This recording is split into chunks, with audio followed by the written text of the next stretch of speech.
Hello dear subscribers, today I will tell you how you can fix your error, so if delayed text when typing. So how you can fix it.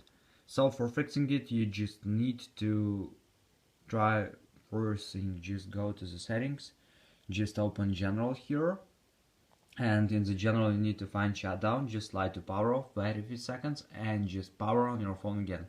So just simply restart your iPhone. So if you still have this issue, so just try to go to general again and just open software update and just check if you have available updates. If you have it, just download and install it on your phone. And if you still have this error, so you can try the latest way, just make force restart on your phone. So it depends on model of iPhone you have, because you need to tap on different combination of buttons to make force restart. So I will tell you an example of iPhone X, iPhone 11 and iPhone 12.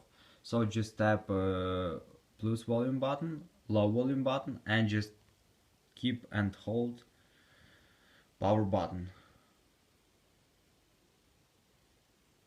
So just keep holding this button until you will see here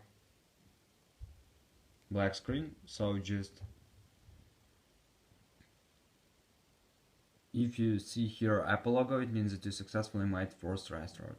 So this is the way how you can do it. So thanks for watching, have a nice day, subscribe to my channel, click like